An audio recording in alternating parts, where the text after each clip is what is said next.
तो दोस्तों नमस्कार। तो दोस्तों आज के इस वीडियो में हम देखेंगे भारतीय इतिहास। तो सबसे पहला हमारा टॉपिक है प्राचीन इतिहास। दोस्तों ये सारे आरटीआई कांस्टेबल तथा एसआई का प्रीवियस ईयर क्वेश्चन है।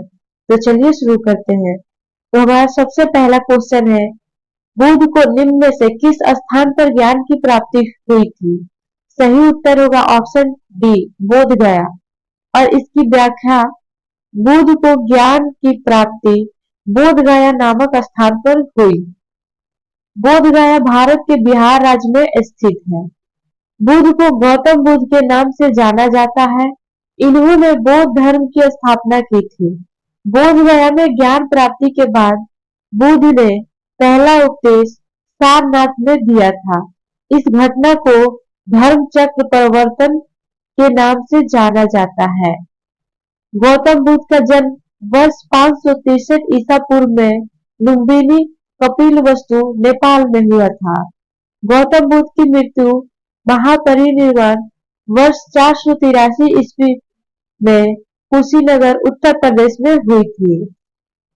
दूसरा क्वेश्चन है, निम्न में से किसे शल्य चिकित्सा के जनक के रूप में जाना जाता है? सही उत्तर होगा ऑप्शन सी, सुश्रुत। इसकी व्याख्या है, शल्य चिकित्सा के जनक के रूप में सुश्रुत को जाना जाता है। सुश्रुत को सुश्रुत संहिता का प्रणेता माना जाता है।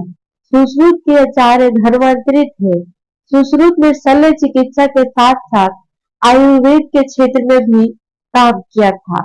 प्राचीन काल के सबसे महान शल्य चिकित्सकों में सुश्रुत का विशेष स्थान था। चरक ये आयुर्वेद के क्षेत्र से संबंधित थे। चरक ने आयुर्वेद का एक प्रसिद्ध ग्रंथ चरक संहिता लिखा था। तीसरा क्वेश्चन है, बौद्ध धर्म में अभय मुद्रा का क्या अर्थ है? इसका सही उत्तर हो जाएगा ऑप्शन बी, निर्भीकता। इसकी व्याख्या, बौद्ध धर्म में अभय मुद्रा का अर्थ निर्भीकता है। अभय मुद्रा सबसे प्राचीन मुद्राओं में से एक है। अभय मुद्रा सुरक्षा की भावना को प्रदर्शित करती है। अभय मुद्रा में दाहिने हस्त को ऊपर की ओर करके हथेली बाहर की ओर इंगित की जाती है। चौथा क्वेश्चन है, विनय और सूत पिटक इनमें से किसकी शिक्षाओं का संकलन है? सही उत्तर होगा ऑप्शन ए, गौतम बुद्ध। दोस्तों अगर ये वीडियो आपको अच्छी लगती है तो इसे लाइक जरूर करें और हमारे चैनल को सब्सक्राइब करें। तो इसकी व्याख्या है, विनय और सूत पिटक गौतम बुद्ध की शिक्षाओं का संकलन है। त्रिपिटक बौद्ध धर्म का पवित्र ग्रंथ है। त्रिपिटक की भाषा पाली है। गौतम बुद्ध के त्रिपिटक निम्नलिखित है, सूत पिटक, विनय पिटक, अभिनव पिटक। पांचवा क्वेश्चन है, स्तूप क्यों बनाए गए थे? इसका सही उत्तर होगा ऑप्शन ए, पवित्र स्मृति चिन्ह रखने के लिए। इसकी व्याख्या, स्तूप पवित्र स्मृति चिन्ह रखने के लिए बनाए गए थे। स्तूप शब्द पाली और संस्कृत भाषा से लिया गया है। इसका अर्थ टीला या ढेर होता है।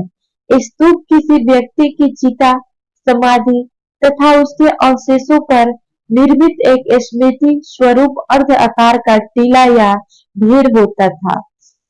स्तूप विशेष रूप से बौद्ध काल में प्रसिद्ध हुए थे। स्तूप का सर्वप्रथम उल्लेख ऋग्वेद में मिलता है। छठवां क्वेश्चन है, बौद्ध प्रतीक धर्मचक्र किससे दर्शाता है? इसका सही उत्तर हो जाएगा ऑप्शन ए, प्रथम उपदेश को। तो दोस्तों इसकी व्याख्या है, बौद्ध प्रतीक धर्मचक्र प्रथम उपदेश को दर्शाता है। गौतम बुद्ध ने ज्ञान प्राप्ति के बाद अपना पहला उपदेश सारनाथ में दिया था। इस घटना को धर्मचक्र प्रवर्तन के नाम से जानते हैं। गौतम बुद्ध ने अंतिम उपदेश कुशीनगर दिया था। गौतम बुद्ध के जन्म की घटना का प्रतीक कमल और साढ़ है। गौतम बुद्ध की मृत्यु महापरिनिर्वाण का प्रतीक स्तूप है। सातवां क्वेश्चन है, पनपाड़ी बोधिसत्व के चित्र कहाँ पाए गए हैं? सही उत्तर होगा ऑप्शन डी, अजंता की गुफाओं में। दोस्तों ये आरपीएफ एसआई में पूछा गया क्वेश्चन है, इसे ध्यान पूर्वक देखें और याद करें। इसकी व्याख्या है, पद्मपाणि बोधिसत्व के चित्र अजंता की गुफाओं में पाए गए हैं। पद्मपाणि बोधिसत्व के चित्र अजंता की गुफा संख्या 1 में चित्रित है। अजंता की गुफाएं औरंगाबाद यानी महाराष्ट्र में स्थित है। 8वां क्वेश्चन है, राष्ट्रकूट वंश का शाही प्रतीक क्या था? इसका सही उत्तर होगा ऑप्शन डी, गोल्डन ईगल। इसकी व्याख्या है, राष्ट्रकूट वंश का शाही प्रतीक गोल्डन ईगल था। राष्ट्रकूट वंश के संस्थापक दंतीदुर्ग प्रथम थे। राष्ट्रकूट वंश की राजधानी मान्याखेत थी। एलोरा के गुफा मंदिर का निर्माण राष्ट्रकूट वंश के शासनकाल में हुआ था। 9वां क्वेश्चन है, शिलालेखों के अध्ययन को कहा जाता है? Option D, epigraphy. तो दोस्तों इसकी व्याख्या है, शिलालेखों के अध्ययन को एपिग्राफी कहा जाता है। शिलालेख को पुरालेख भी कहा जाता है। शिलालेख प्राचीन समय में घटित घटनाओं तथा उनमें संबंधित व्यक्तियों के बारे में जानकारी हासिल करने के प्रमुख स्रोतों में से एक है।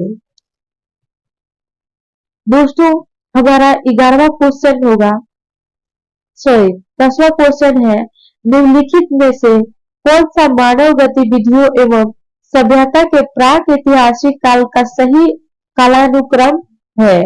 इसका सही उत्तर होगा ऑप्शन ए, पूरा पसार काल, मध्य पसार काल, नव पसार काल। इसकी व्याख्या है, मानव गतिविधियों एवं सभ्यता के प्राक ऐतिहासिक काल का सही कालानुक्रम निम्नलिखित है। पूरा पसार काल, मध्य पसार काल, नव पसार काल। प्राक ऐतिहासिक काल को पसार काल के नाम से भी जाना जाता है। 11वां क्वेश्चन है, हड़प्पा सभ्यता की मोहरों पर निम्नलिखित में से कौन सा पशु अक्सर देखा जाता था? इसका सही उत्तर होगा ऑप्शन ए, बैल। इसकी व्याख्या है, हड़प्पा सभ्यता की मोहरों पर बैल पशु अक्सर देखा जाता था। हड़प्पा सभ्यता की मोहरों पर बैल के अतिरिक्त बाघ, गेंडा, हाथी, बकरी, हिरण तथा भेड़ आदि पशुओं के चित्र भी देखे जाते थे। हड़प्पा सभ्यता की मोहरों का आकार त्रिभुजकार, आयतकार, वृत्ताकार तथा वर्गाकार था। 12वां क्वेश्चन है, भारतीय नेपोलियन निम्नलिखित में से किसको कहा जाता है? इसका सही उत्तर होगा ऑप्शन सी, समुद्रगुप्त को। ये आरपीएफ कांस्टेबल में पूछा गया क्वेश्चन है। दोस्तों वीडियो को लाइक जरूर कर ले और हमारे चैनल को सब्सक्राइब कर ले।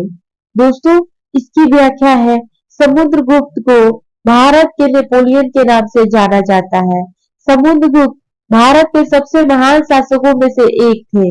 समुद्रगुप्त चंद्रगुप्त प्रथम के उत्तराधिकारी थे।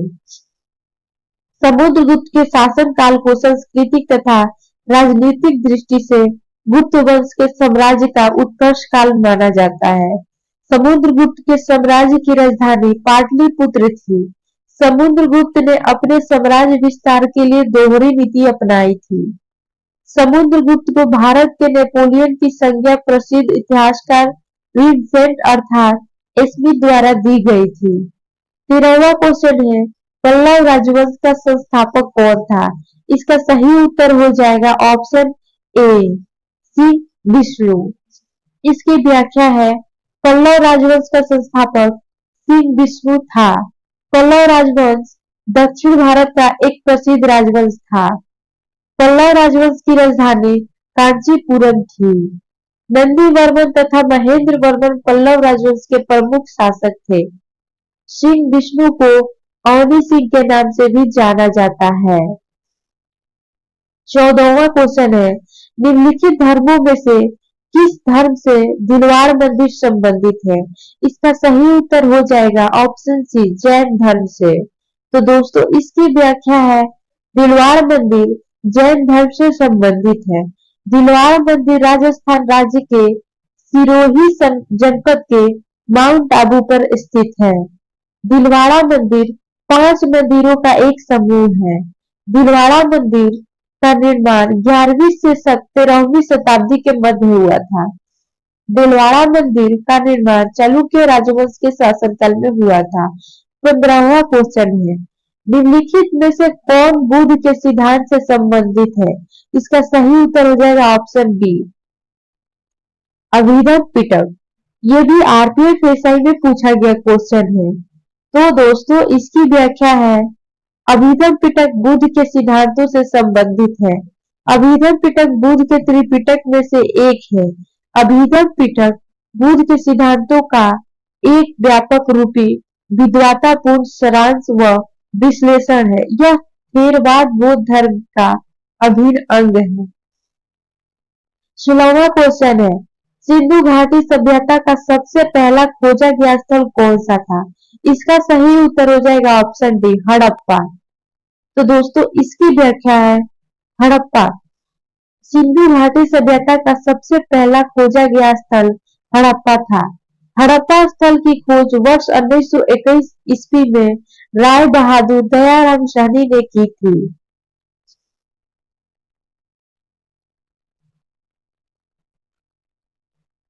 तो हमारा अगला क्वेश्चन है, सॉरी अभी व्याख्या ही है।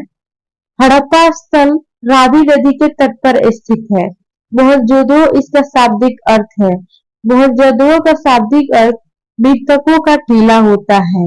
मोहनजोदड़ो स्थल की खोज वर्ष 1922 ईस्वी में रखाल दास बनर्जी ने की थी।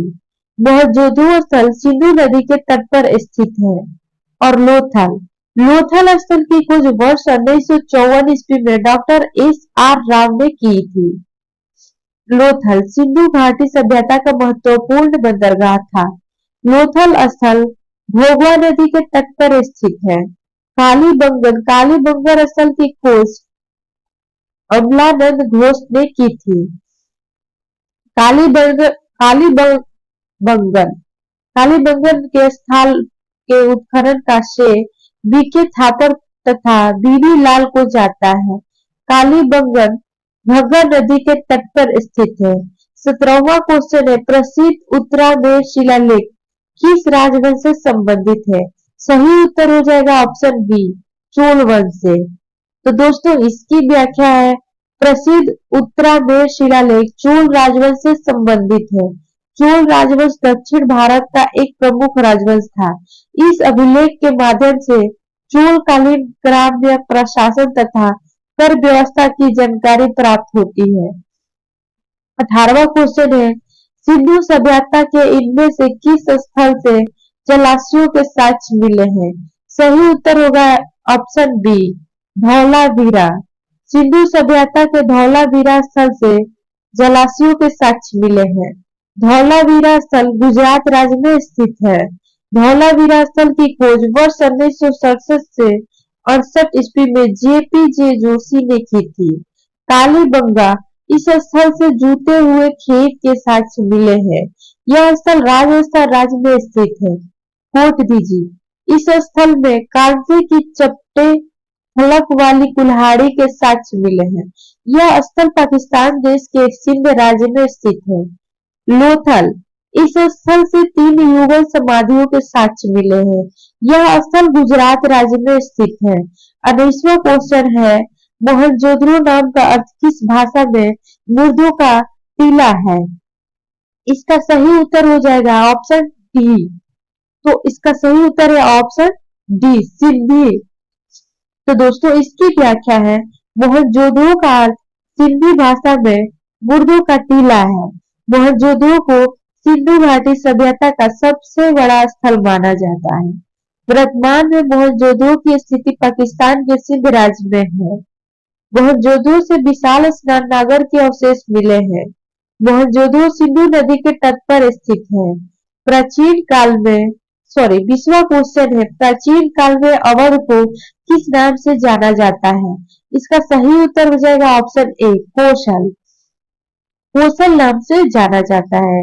दोस्तों इसकी व्याख्या है, प्राचीन काल में अवध को कोशल नाम से जाना जाता है। प्राचीन भारत में 6ठी शताब्दी में 16 महाजनपदों का उदय हुआ था। कोशल इन्हीं 16 महाजनपदों में से एक था और कोशल महाजनपद की राजधानी श्रावस्ती थी। निम्नलिखित में से 21वां क्वेश्चन है, निम्नलिखित में से कौन पाल साम्राज्य का संस्थापक था? इसका सही उत्तर हो जाएगा ऑप्शन बी, गोपाल। इसकी व्याख्या है, पाल साम्राज्य का संस्थापक गोपाल था। पाल साम्राज्य का संस्थापक गोपाल एक कुशल प्रशासक था। पाल साम्राज्य का उदय 8वीं शताब्दी में हुआ था। पाल साम्राज्य के शासक बौद्ध धर्म का पालन करते थे। पाल साम्राज्य के शासक धर्मपाल ने विक्रमशिला विश्वविद्यालय की स्थापना की थी। 22वां क्वेश्चन है, निम्नलिखित वेदों में से किसे ब्रह्म वेद के नाम से भी जाना जाता है? इसका सही उत्तर हो जाएगा ऑप्शन डी, अथर्वा वेद। तो इसकी व्याख्या है, अथर्वा वेद को ब्रह्म वेद के नाम से भी जाना जाता है। वेद प्राचीन भारत के धर्म ग्रंथ है। इनकी संख्या 4 है, ऋग्वेद, यजुर्वेद, सामवेद, अथर्वा वेद। चारों वेदों में अथर्वा वेद सबसे नवीन वेद है। ऋग्वेद यह सबसे प्राचीन वेद है। इस वेद में 10 सॉरी की व्याख्या, इस वेद में 10 मंडल, 1028 सूक्त तथा लगभग 10,462 मंत्र है। यजुर्वेद के 2 भाग हैं, शुक्ल यजुर्वेद तथा कृष्ण यजुर्वेद। यज्ञ संबंधी विधि विधान यजुर्वेद से संबंधित है। इसके बाद आता है सामवेद। यह चारों वेदों में से आकार की दृष्टि से सबसे छोटा है। इस वेद का संबंध संगीत से है। 23वां क्वेश्चन है, रत्नावली प्रियदर्शिका और नागानंद के रचयिता कौन थे? इसका सही उत्तर होगा ऑप्शन ए, हर्ष। इसकी व्याख्या है, रत्नावली प्रियदर्शिका और नागानंद के रचयिता हर्ष थे। हर्ष वारवट के दरबार में कवि थे। रत्नावली, प्रियदर्शिका और नागानंद रचनाओं की भाषा संस्कृत थी। हर्ष उत्तर भारत का एक महान शासक था। हर्ष के साम्राज्य की राजधानी कनौज थी। हर्ष का संबंध पुष्यभूति वर्धन वंश से था। 24वां क्वेश्चन है, तंजावुर में बृहदेश्वर मंदिर किस वंश के वास्तुकारों की सबसे बड़ी उपलब्धि है? सही उत्तर होगा ऑप्शन सी, चोल। इसकी व्याख्या है, तंजावुर में बृहदेश्वर मंदिर चोल वंश के वास्तुकारों की सबसे बड़ी उपलब्धि है और बृहदेश्वर मंदिर का निर्माण चोल वंश के शासक राजा राज चोल ने करवाया था। बृहदेश्वर मंदिर भगवान शिव को समर्पित है।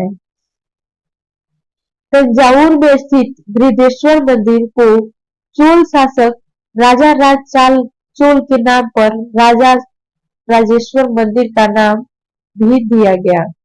बृहदेश्वर मंदिर द्रविड़ शैली में निर्मित है। वर्ष 1987 ईस्वी में इस मंदिर को यूनेस्को की विश्व विरासत सूची में शामिल किया गया था।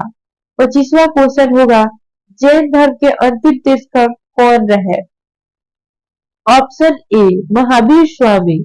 जैन धर्म के अंतिम तीर्थंकर महावीर स्वामी थे। इसकी व्याख्या, ऋषभ देव जैन धर्म के प्रथम तीर्थंकर थे और अनंतनाथ जैन धर्म के 14वें तीर्थंकर थे। पार्श्वनाथ जैन धर्म के 23वें तीर्थंकर थे। 26वां क्वेश्चन है, प्रसिद्ध सांची स्तूप कहाँ स्थित है? सही उत्तर होगा ऑप्शन बी, मध्य प्रदेश में। इसकी व्याख्या, प्रसिद्ध सांची स्तूप मध्य प्रदेश में स्थित है। सांची स्तूप का निर्माण सम्राट अशोक ने 3री शताब्दी में करवाया था। सांची स्तूप बौद्धों का एक महत्वपूर्ण तीर्थ स्थल है। सांची स्तूप को महान स्तूप के नाम से भी जाना जाता है। वर्ष 1989 ईस्वी में सांची स्तूप को यूनेस्को की विश्व विरासत स्थल की सूची में शामिल किया गया था।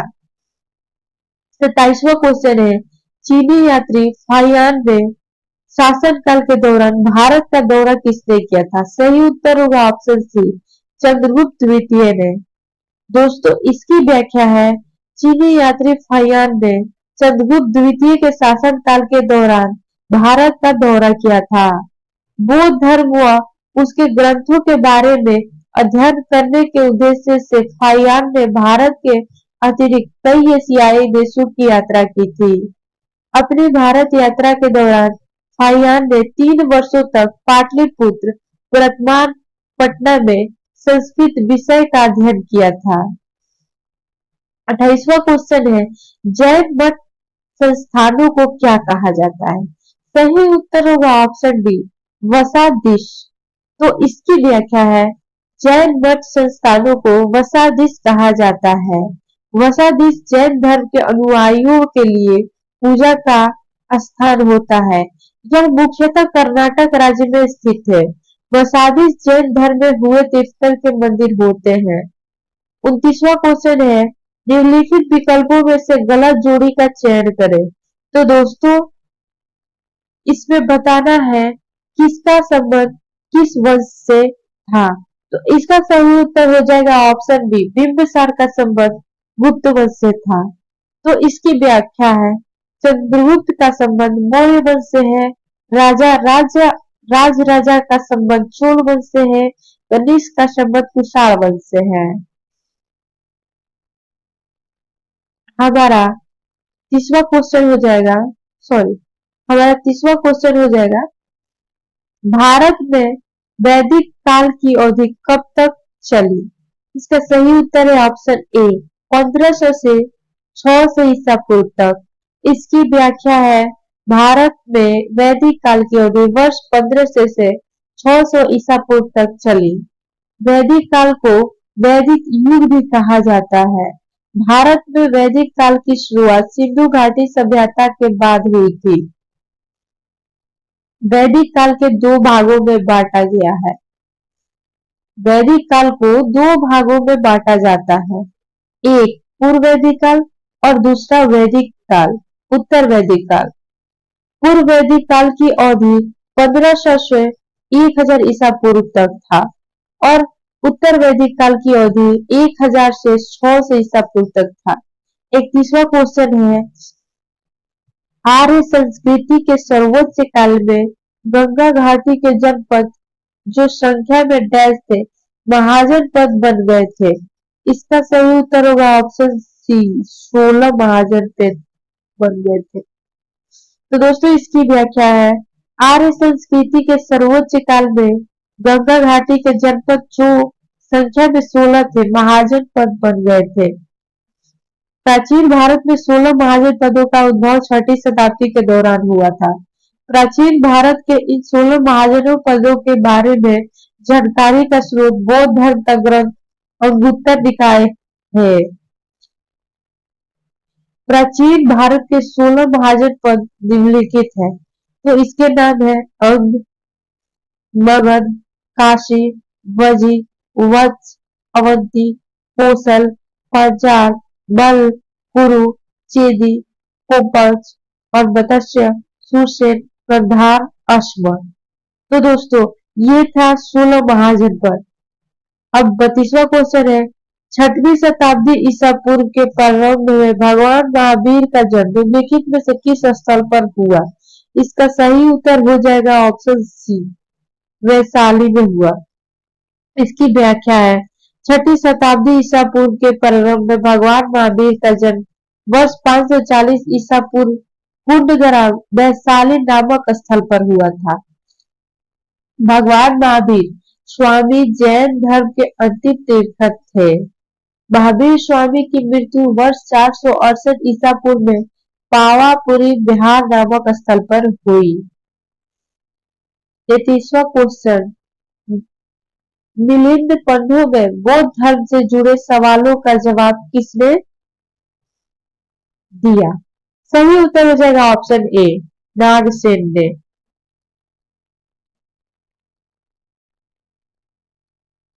तो दोस्तों इसकी व्याख्या है, मिलिंद पंथों में बौद्ध धर्म से जुड़े सवालों का जवाब नागसेन ने दिया था।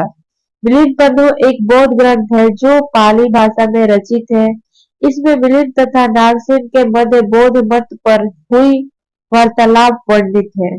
हमारा 34वां क्वेश्चन है, दूसरा तमिल संगम निम्न से किस स्थान पर संपन्न हुआ? सही उत्तर होगा ऑप्शन सी, काप्तपुरम। इसकी व्याख्या है, दूसरा तमिल संगम काप्तपुरम स्थान पर संपन्न हुआ था। प्राचीन भारत में दक्षिण भाग में 3 संगम आयोजित किए गए थे। इनको तमिल काव्यों का समागम भी कहा जाता था। तमिल व्याकरण ग्रंथ तोलकाप्पियम तमिल व्याकरण ग्रंथ तोल्काप्पियम का संबंध तमिल काव्यों के दूसरे समागम से है। पहला तमिल संगम तथा तीसरा तमिल संगम मदुरै स्थान पर संपन्न हुआ था। 35वां क्वेश्चन है, प्रसिद्ध यात्री फाहियान का संबंध किस देश से है? तो इसका सही उत्तर हो जाएगा ऑप्शन डी, चीन। इसकी व्याख्या है, प्रसिद्ध यात्री फाहियान का संबंध चीन देश से है तथा फाहियान भारत चंद्रगुप्त विक्रमादित्य के शासनकाल में आया था। फाहियान भारत आने वाला प्रथम चीनी यात्री था। फाहियान बौद्ध धर्म का अनुयायी था। अपनी भारत यात्रा के दौरान फाहियान 6 वर्षों तक यहीं रहा था। फाहियान बौद्ध धर्म तथा उसके ग्रंथों के बारे में अध्ययन करने के उद्देश्य से भारत आया था। 36वां क्वेश्चन है, बुद्ध का वास्तविक नाम क्या था? इसका सही उत्तर हो जाएगा ऑप्शन ए, सिद्धार्थ। इसकी व्याख्या है, बुद्ध का वास्तविक नाम सिद्धार्थ था। गौतम बुद्ध का जन्म वर्ष 563 ईसा पूर्व में लुम्बिनी कपिलवस्तु नेपाल में हुआ था। गौतम बुद्ध के पिता का नाम शुद्धोधन तथा माता का नाम माया देवी था। चन्ना गौतम बुद्ध का प्रमुख सारथी तथा सेवक था। कंथक गौतम बुद्ध का घोड़ा था। 37वां क्वेश्चन है, जैन अवेस्ता किस धर्म से संबंधित पवित्र ग्रंथ है? सही उत्तर हो जाएगा ऑप्शन सी, पारसी। तो इसकी व्याख्या है, जैन अवेस्ता पारसी धर्म से संबंधित पवित्र ग्रंथ है। ईसाई धर्म से संबंधित पवित्र ग्रंथ बाइबिल है।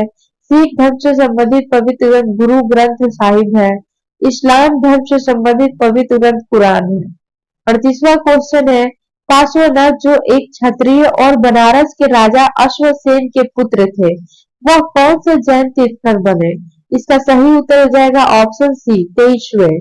इसकी व्याख्या है, पार्श्वनाथ जो एक क्षेत्रीय और बनारस के राजा अश्वसेन के पुत्र थे, वह 23वें जैन तीर्थंकर बने। जैन धर्म के पहले तीर्थंकर ऋषभ देव थे। जैन धर्म के दूसरे तीर्थंकर अजितनाथ थे और जैन धर्म के 24वें तीर्थंकर महावीर स्वामी थे। 39वां क्वेश्चन है, गौतम बुद्ध के निम्नलिखित उपदेशों में से किस अग्नि उपदेश के रूप में जाना जाता है?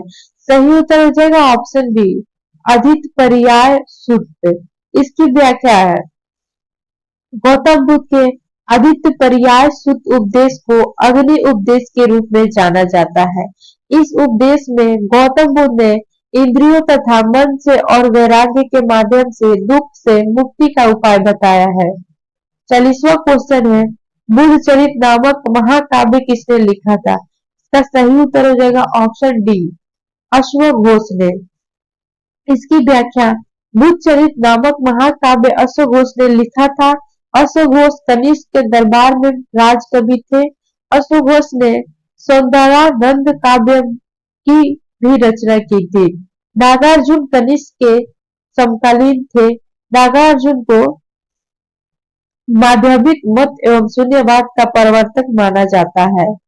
41वां क्वेश्चन है, निम्न में से संगम साहित्य का कौन सा ग्रंथ व्याकरण और काव्य शास्त्र से संबंधित है? इसका सही उत्तर हो जाएगा ऑप्शन सी, तोल्काप्पियम। इसकी व्याख्या है, संगम साहित्य का तोल्काप्पियम ग्रंथ व्याकरण और काव्य शास्त्र से संबंधित है। इसका संबंध तमिल साहित्य के दूसरे संगम से है। मणिमेगलई यह एक तमिल महाकाव्य है जिसकी रचना कवि चितलाई चतनार द्वारा की गई थी तथा शिल्पधिकारम यह तमिल साहित्य का प्रथम महाकाव्य है जिसकी रचना इलांगो आदिगल द्वारा की गई थी। अगला है जीवन चिंतामणि, यह एक तमिल महाकाव्य है जिसकी रचना जैन मुनि तिरुदेवर द्वारा की गई थी। हमारा 42वां क्वेश्चन है, निम्न में से कौन सा वैदिक ग्रंथ शिल्प धर्म विज्ञान से संबंधित है? इसका सही उत्तर हो जाएगा ऑप्शन सी, शिल्प शास्त्र। इसकी व्याख्या निम्नलिखित है, वैदिक ग्रंथ शिल्प शास्त्र शिल्प धर्म विज्ञान से संबंधित है। अगला शिल्प शास्त्र एक प्राचीन ग्रंथ है। इसके अंतर्गत विभिन्न प्रकार की हस्तशिल्प तथा कला के सिद्धांतों का विश्लेषण किया जाता है। अगला है गंधर्व वेद। यह 4 उपदेशों में से एक है। अन्य 3 उपदेश अन्य गंधर्व वेद यह 4 उपवेदों में से एक है। अन्य 3 उपवेद धनुर्वेद, शिल्पवेद तथा आयुर्वेद है। 13वां क्वेश्चन है पहली जैन परिषद कहाँ आयोजित की गई थी? सही उत्तर हो जाएगा ऑप्शन बी पाटलिपुत्र में। और इसकी व्याख्या है पहली जैन परिषद पाटलिपुत्र में आयोजित की गई थी।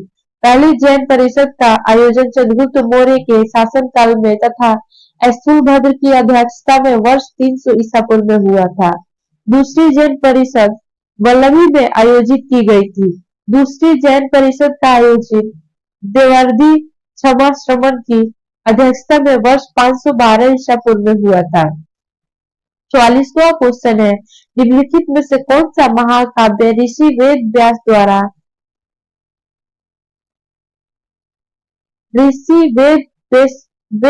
द्वारा लिखा गया था? सही उत्तर हो जाएगा ऑप्शन डी महाभारत। इसकी व्याख्या ऋषि वेद व्यास द्वारा महाभारत महाकाव्य लिखा गया था। रामायण महर्षि वाल्मीकि द्वारा तथा शिल्पविकारम इलांगो आदिगल द्वारा और जीवक चिंतामणि तिरुप्पुवर देवर द्वारा। 45वां क्वेश्चन है परिणि द्वारा लिखित अष्टाध्यायी पुस्तक का विषय क्या है? सही उत्तर हो जाएगा ऑप्शन सी व्याकरण है। इसकी व्याख्या परिणि द्वारा लिखित अष्टाध्यायी पुस्तक का विषय व्याकरण है। महर्षि परिणि संस्कृत भाषा के प्रसिद्ध व्याकरण थे और इनकी प्रसिद्ध पुस्तक अष्टाध्यायी में 8 अध्याय है। 46वां क्वेश्चन है राष्ट्रकूट राजवंश का संस्थापक कौन था? इसका सही उत्तर हो जाएगा ऑप्शन बी दंतीदुर्ग।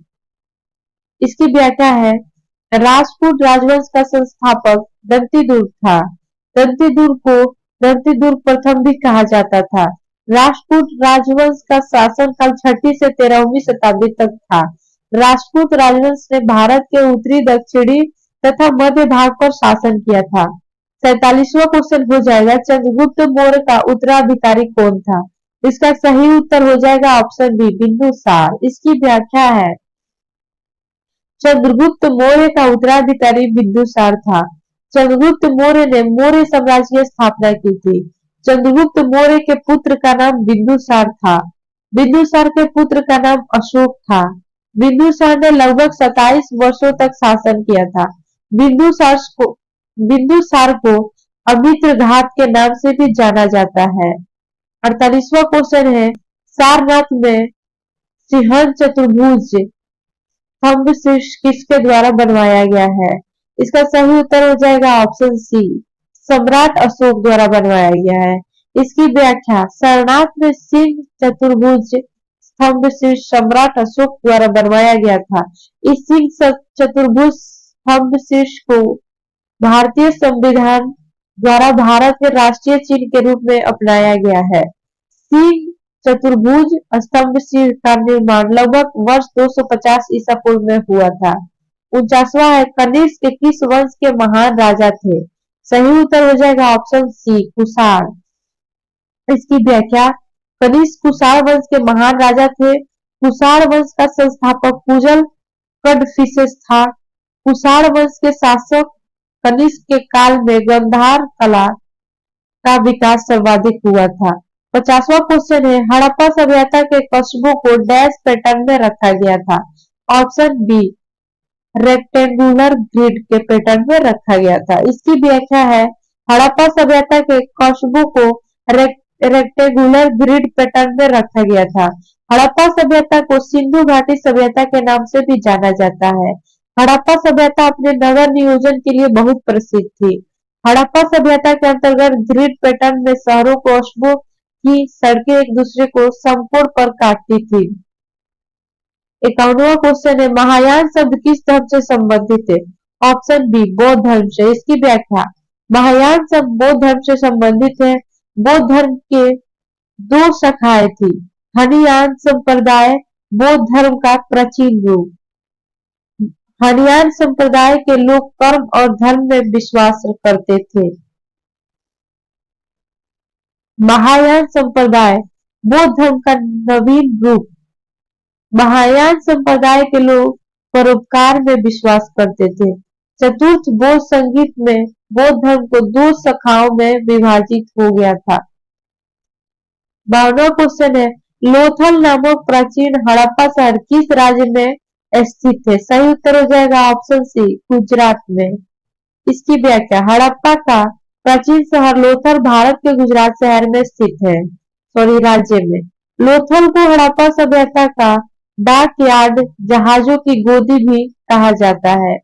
53वां क्वेश्चन है, बौद्ध धर्म की नींव कितने महान सच्चाइयों एवं कितने अंगीय पथ पर आधारित है? Option D 4, 8।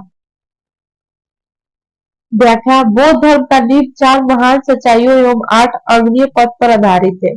चार महान सच्चाइयों को भगवान बुद्ध के 4 आर्य सत्य तथा 8 अंगीय पथ को भगवान बुद्ध के अष्टांगिक मार्ग के रूप में भी जाना जाता है। भगवान बुद्ध के 4 आर्य सत्य निम्नलिखित है। दुख, दुख का कारण, दुख के कारण का निवारण, दुख का निवारण का मार्ग। भगवान बुद्ध के अष्टांगिक मार्ग निम्नलिखित है। सम्यक दृष्टिकोण, सम्यक संकल्प, सम्यक वचन, सम्यक कर्म, सम्यक आजीविका, सम्यक प्रयास, सम्यक स्मृति और सम्यक समाधि। 54वां क्वेश्चन है, गौतम बुद्ध ने अपने उपदेशों में जन साधारण की किस भाषा का प्रयोग किया था? सही उत्तर हो जाएगा ऑप्शन डी, पाली भाषा का। इसकी व्याख्या है, गौतम बुद्ध ने अपने उपदेशों में जन साधारण की भाषा पाली का प्रयोग किया था। पाली भाषा का उद्भव 6वीं शताब्दी में हुआ था। पाली प्राचीन भारत की एक भाषा है। 55वां क्वेश्चन है, त्रिपिटक पवित्र धर्म ग्रंथ कौन से धर्म से संबंधित है? इसका सही उत्तर हो जाएगा ऑप्शन डी, त्रिपिटक पवित्र धर्म ग्रंथ बौद्ध धर्म से संबंधित है। त्रिपिटक की भाषा पाली है। बौद्ध धर्म का उद्भव 6वीं ईसा पूर्व में माना जाता है। हमारा अगला क्वेश्चन है, उस बौद्ध ग्रंथ का नाम बताइए जिनमें भिक्षुओं के लिए नियमों का उल्लेख वर्णित है। इसका सही उत्तर होगा ऑप्शन बी, विनय पिटक। इसकी व्याख्या है, बौद्ध धर्म में पवित्र ग्रंथ त्रिपिटक के भाग विनय पिटक में भिक्षुओं के लिए नियमों का उल्लेख वर्णित है। अगला क्वेश्चन है, बोधिसत्व की अवधारणा इनमें से किससे संबंधित है? सही उत्तर होगा ऑप्शन डी, महायान बौद्ध धर्म से। तो दोस्तों वीडियो को लाइक जरूर करें, इसे भूलें ना, इसे सब्सक्राइब भी करें। और इसकी व्याख्या है, बोधिसत्व की अवधारणा महायान बौद्ध धर्म से संबंधित है। बोधिसत्व से आशय है 10 पारमिताओं का पूर्ण रूप से पालन करने वाला। हनियान तथा महायान बौद्ध धर्म की 2 शाखाएं थी। 58वां क्वेश्चन है, निम्नलिखित में से अनुसरण किए जाने वाले धर्म एवं पवित्र पुस्तिका की कौन सी जोड़ी असंगत है? इसका सही उत्तर हो जाएगा ऑप्शन सी, जैन धर्म उपनिषद। इसकी व्याख्या है, उपनिषद का संबंध हिंदू धर्म से है। इस्लाम धर्म का पवित्र ग्रंथ कुरान है। सिख धर्म का पवित्र ग्रंथ गुरु ग्रंथ साहिब है। ईसाई धर्म का पवित्र ग्रंथ बाइबिल है तथा जैन धर्म का पवित्र ग्रंथ आगम साहित्य है। 59वां क्वेश्चन है, विश्व प्रसिद्ध गोमतेश्वर की प्रतिमा निम्न में से किस राज्य में स्थित है? ऑप्शन ए, कर्नाटक में। इसकी व्याख्या, विश्व प्रसिद्ध गोमतेश्वर की प्रतिमा कर्नाटक राज्य में स्थित है। कर्नाटक राज्य के श्रवणबेलगोला में स्थित गोमतेश्वर की प्रतिमा ग्रेनाइट से निर्मित है। गोमतेश्वर की प्रतिमा का निर्माण 9वीं शताब्दी में हुआ था।